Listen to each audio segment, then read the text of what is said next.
G'day, welcome back to the channel. Today I've got this 98 CR250. It's a one owner. Now the owner, he still owns it of course, but yeah, one owner. She's been sitting in the shed for quite some time. Hasn't been running for 10 years. So I mean, I'm not even going to attempt to start it. We're going to rebuild this thing, engine, top to bottom, and whatever else it needs. But yeah,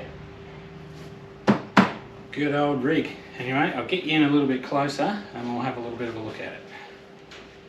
Rightio, here she is. So we've got a few of them cracked up. You can see how long it's been sitting for. Like, these plastics are just, yeah, really old. He's put a new tyre on the back in anticipation for a fresh ride. I think we might do the front tyre because you can just see that she's just bearished, and I think it's flat as well. She's got the full Pro Circuity on it. Muffler as well.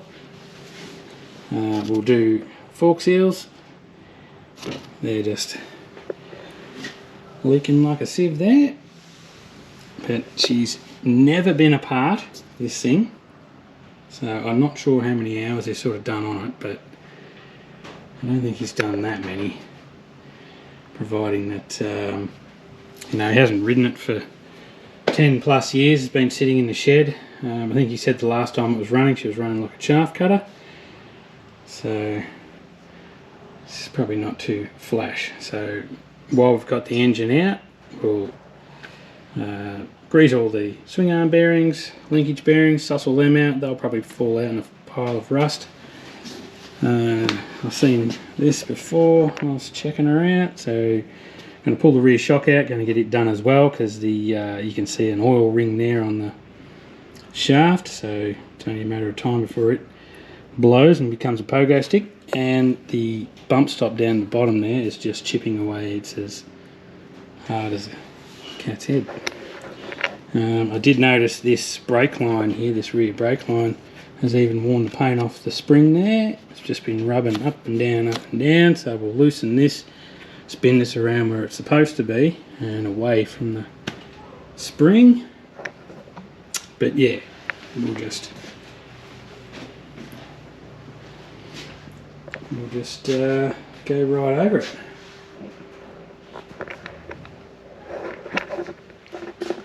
So yeah, let's get into it. Let's knock the forks out, knock the engine out. I might even knock the barrel off first and just have a little look in there, because I like to see what sort of a story it's got to tell. It is a little bit down on comp, but yeah, let's get into it.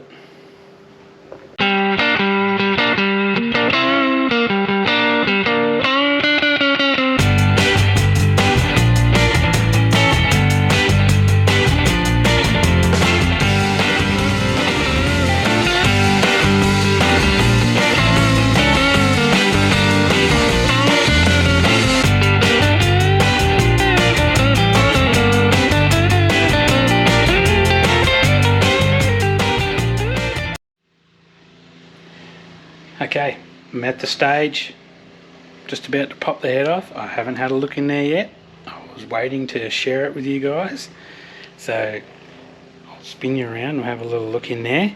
It's been 25 years since the top of this piston has seen daylight. Let's have a little look. Hopefully it's good. It doesn't need a rechrome and stuff. But well, can't see much. I have to get a torch. Okay, now you can see. I'll just have a little bit of a look myself. Looks okay. Looks cloudy, but you know.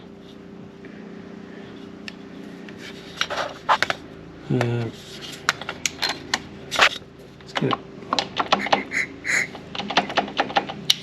that back up the top for a second.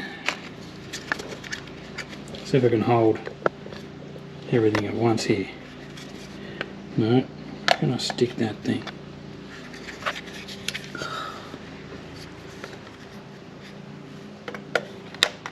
No. Anyway, I'll give this a... Yep. It's got a little bit of piston slap there, which is to be expected.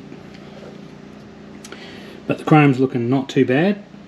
We'll keep tearing it down. We'll get the cylinder right off, get it up on the bench and have a good look. Okay. So in the light, it looks pretty good. I can't see any chrome flaking off. Even the ring gap is pretty good. There's got a little bit of gap in there, but it's not bad.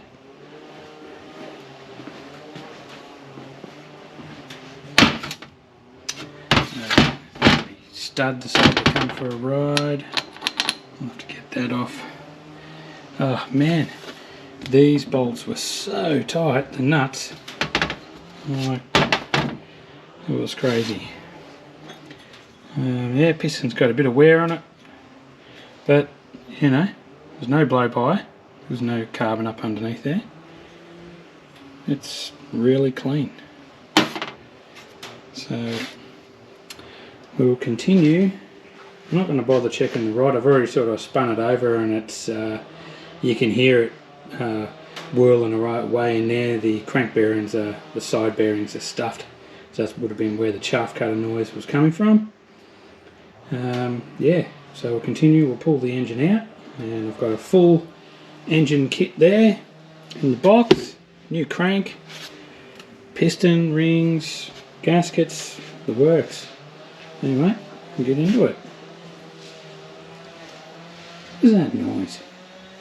Noisy neighbours. Anyway, let's get into it.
Okay, you may have noticed all this black oil that's come out of this thing. So that's due to the original clutch plates. They've got aluminium plates in there. You got your frictions and then your steels. These aluminium. They are sort of quite worn. That's what creates all this black oil. It's the aluminium from the clutch plates. So I didn't realise that at the time, so I've ordered a clutch kit for it. But we can continue to put everything together because we can remove the outer clutch cover to fit the clutch. So I'll fit everything bar the clutch, cylinder and everything. We'll put the motor back in the frame. Anyway, we'll keep on going.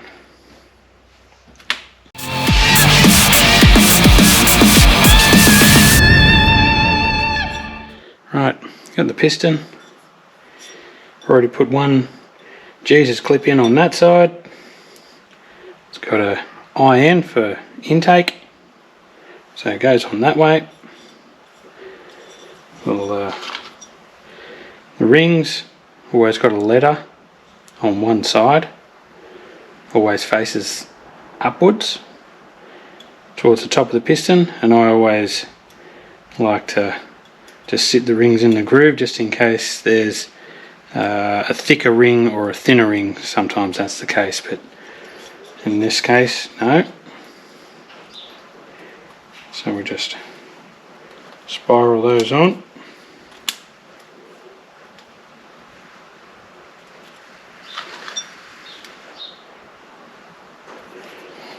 Now, before I do that, I might just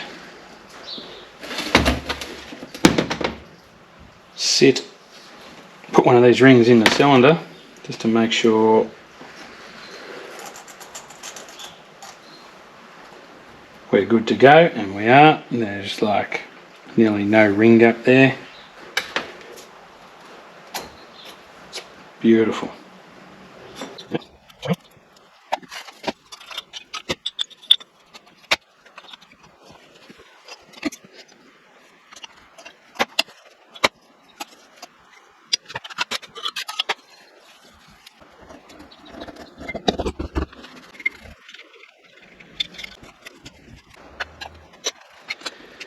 Right, got the engine back in.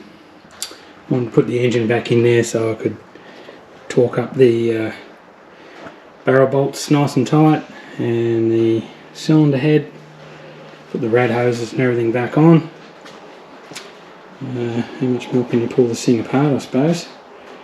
So we've got the linkage out, swing arms out. The swing arm bearings need replacing. I need to do the fork seals, so I guess I'm going to hang it from the roof because I've got no back end to stabilise it. Now I thought I could just grease the linkage, and I just popped that out. And yep, so she's going to need a linkage kit as well. And while I've got the carby off, we'll pop the bowl off, give it a clean out, make sure all the jets are clear. So we'll keep on keeping on. Now I've got the fork seals to do. I've got new dust seals, oil seals. I'm not going to do the inner chamber, I'm just going to do the outer chamber. Quickly bang some fork seals and stuff in there, some fresh oil. When the forks are still in the bike, I like to leave the bottom clamp still clamped, so then you can undo the top nut, because you'll never get that undone unless you've got a special tool. Put in your vise to clamp the forks, and don't bother trying to clamp them in the vise there, you'll just damage them. Use the triple clamps on the bikes to undo the top cap. Just undo the top two nuts and undo the top cap. Righto, let's get into it.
So we've got a new dust seal, fork seal. Just get a little bit of oil. I like to just lubricate them.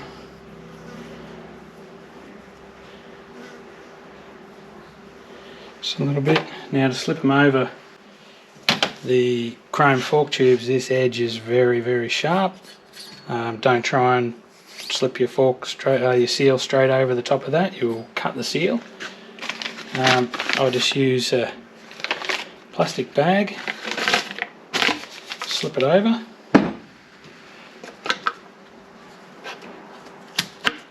dust seal and oil seal, bag off, done. Put your bushes back on. These bushes are in pretty good nick just by looking at them. Slot them back on, put that in there. Push your seal up in there, get your fork seal driver.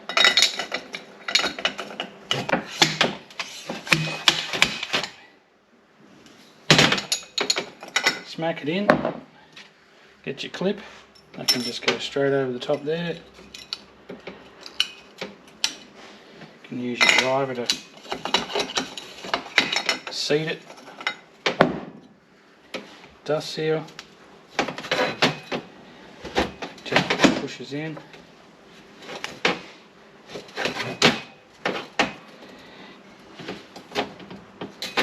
And that's it.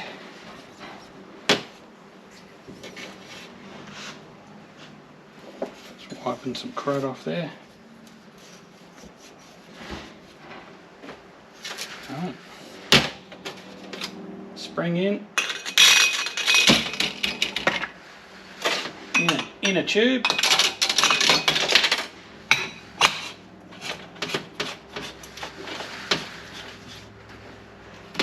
Just need to push it through again. Where's my little doodad?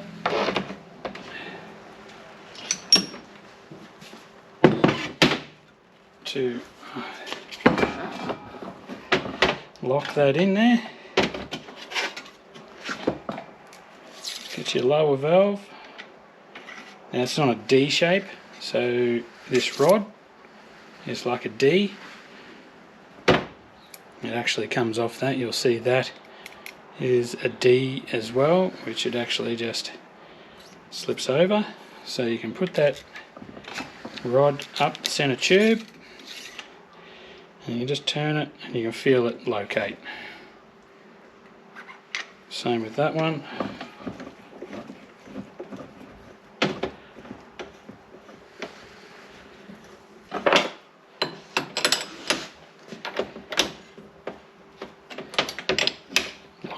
Lock it into position.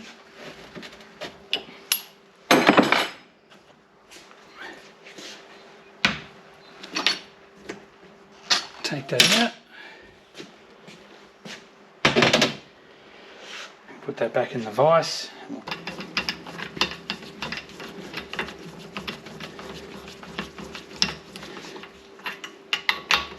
Just tighten that lower valve. Now it only needs to be nipped up, doesn't need to be He-Man strength, because the poor old next guy's got to undo it again. So that's one done. Just got to undo this, and the oil just goes on the outside there. There's just a volume, not a level, because you can't remove the spring and because they're the twin chamber forks. So we'll get the correct level and top it up, but in the meantime I'll do the next one. Righto, we have to put the oil in it now. I just looked up the specs for this, so 360ml per fork leg on the outer tube. So I've measured that out there.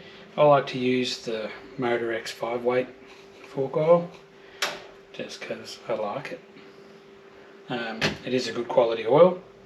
But anyway, we'll tip that in. All we just need to do is undo it, drop the leg down a little bit, and just fill her up.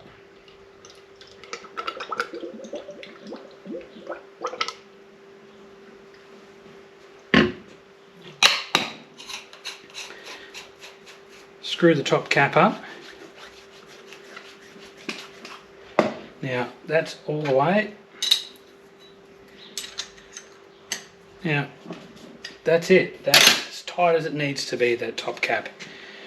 You don't need to hang off it, because once you clamp it in the triple clamps there on that top triple clamp there, that will lock that thread. It will not come undone. So don't go hanging off the tops of these caps, because when they're tight, they're tight.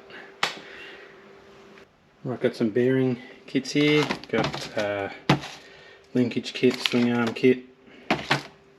So today I'll fit these bearings in here, and I've got a clutch kit, so we'll fit the clutch kit as well, and get all the back end and everything all back in it. Alright, let's get started. I just use the old socket, fits in there nicely, and then just use the other socket to support the bottom to press it in.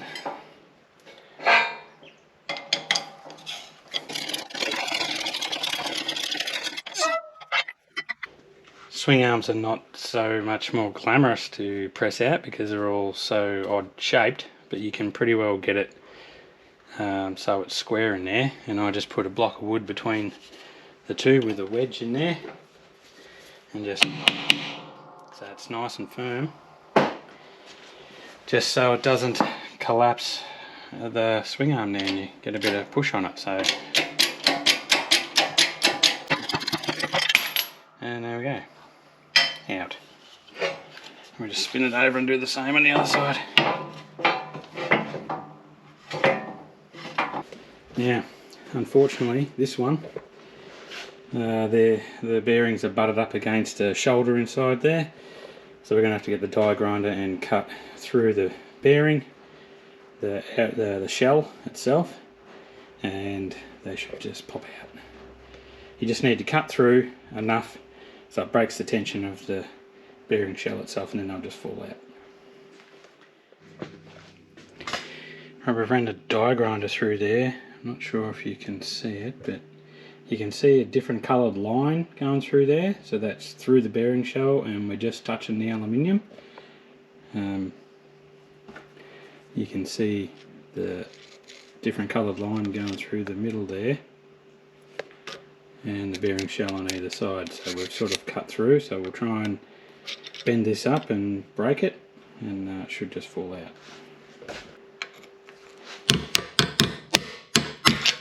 Oh, for fuck's sake.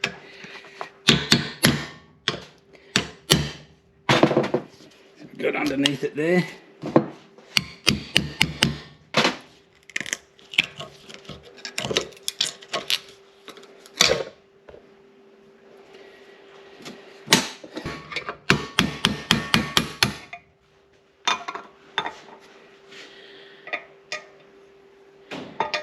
Pop out, just like that, and then we'll clean this all up, press the new bearings in. Right, got all my bits and pieces cleaned up, got all my bearings and seals and everything all laid out. I like to press them in. You can just use a vise. I find if you use the press, it seems to like jerk its way down, and it's hard to get the bearings like perfectly in the right spot. Now they're not real hard to press in, so you can just use a vise. I've always used just a vise just to, you know, just to press them in, because you can control it better. So I'll show you how I do it.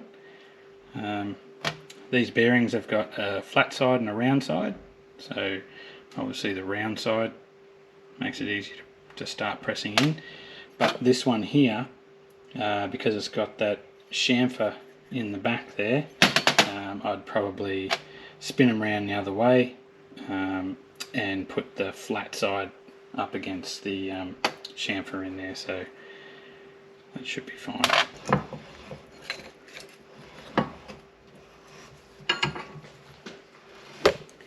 Oops. So they just go in as easy as that.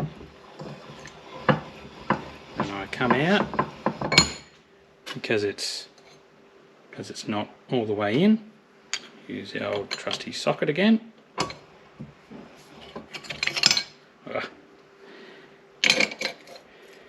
that in there. The socket lined up. And then you can see how far you need to go in, so you just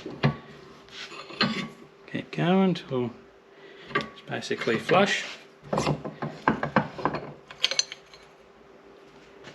And that's it. It's nice and flush, room for the seal. Just spin him around, do the other side. And bearings are in. Come up quite nice. Now it's time to wipe some grease from. Just got some Yamaha grease here. I don't know how it'll go in a Honda. Maybe it may reject it. I don't know. But, you know, just wipe it. Oh, keep knocking the camera for goodness sake. Just wipe it in. Wipe it into the rollers. Just be careful you don't wipe the rollers out. It does happen. They're only just sitting in there.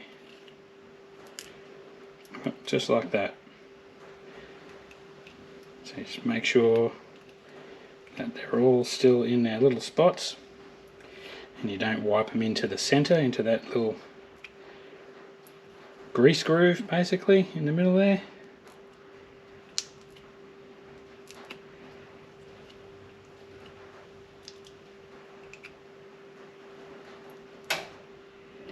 Don't be scared with the grease. You know, it's not going to bite you. Oh, see that?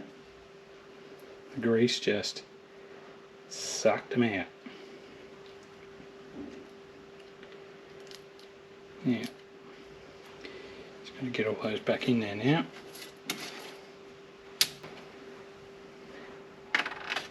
Get your pin.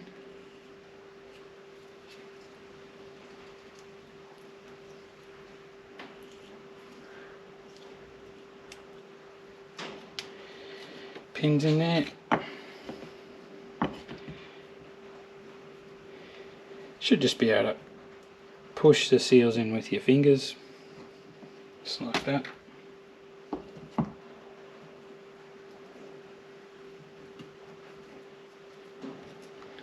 Run a bit more grease around in the lip of the seal.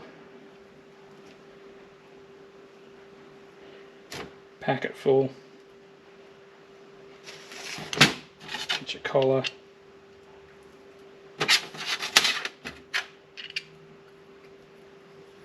And there you have it. Now we'll do the same to all the rest. And this one. And yeah, we'll get it all back in the bike. Right, we're up to putting a new clutch in there. Like before, when we put the engine together there, I didn't put the clutch together because I didn't have it at the time. So I've got it now, so I'm just soaking the fibre plates in some oil there. So we'll start assembling it. It's a bit messy because you got oil and stuff going everywhere. So I'll just try and not make too much of a mess. So fibre, steel. You'll find these steel plates, they've got a sharp side and a rounded side. You're going to put them all the same way. So I just like to go rounded side out.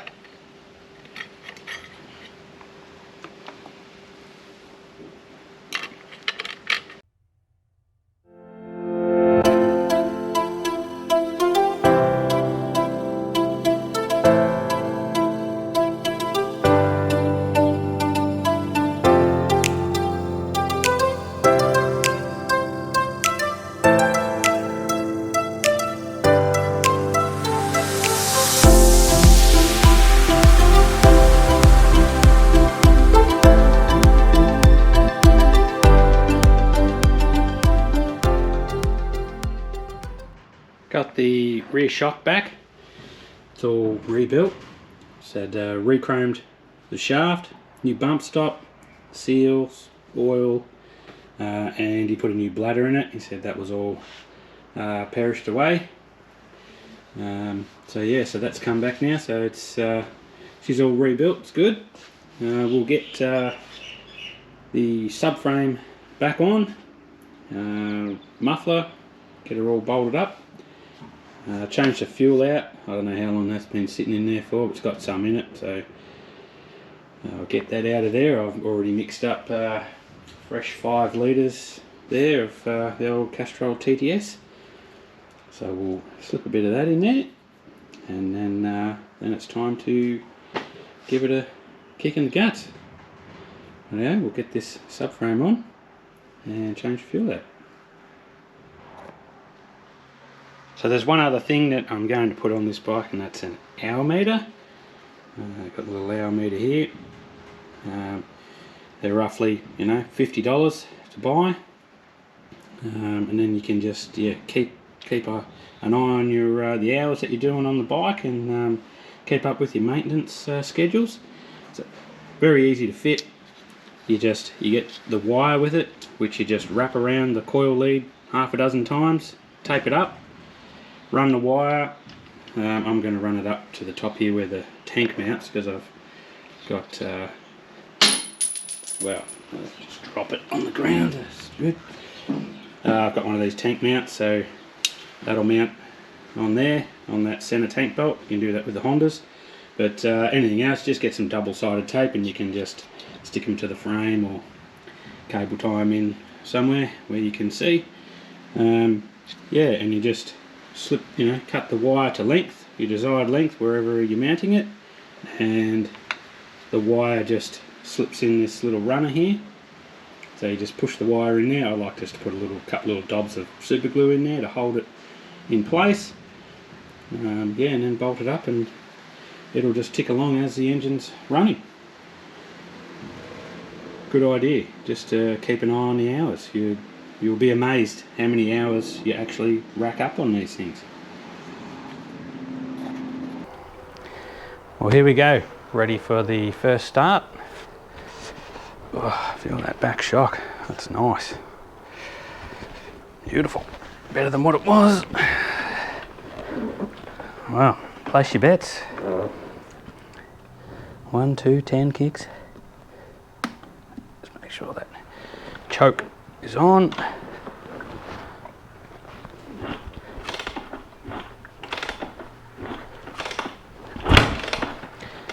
Well, there's one.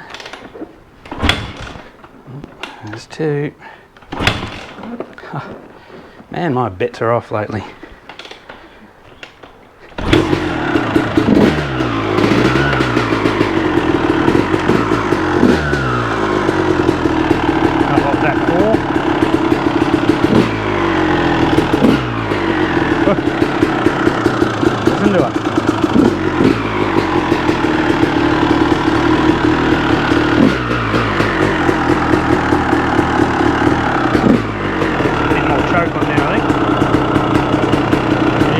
Cracky with the full pro circuit on there. Oh.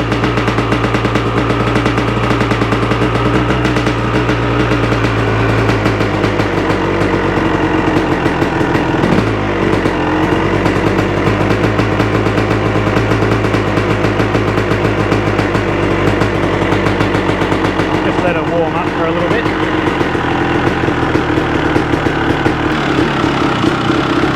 My stand.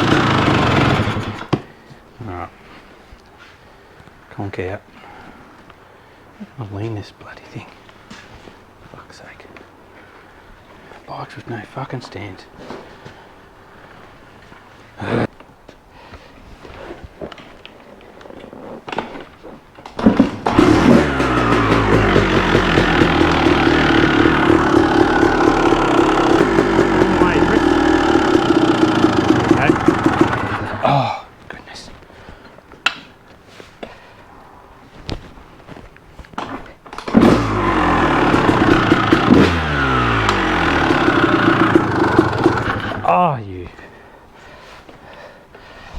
Some bitch.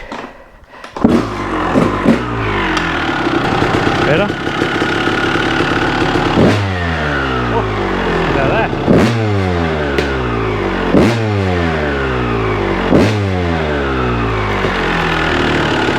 Oh, God, I love a two-stroke.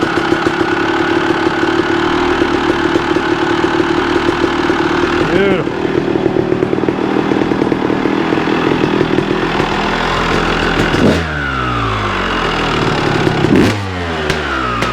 Oh, he's cracky.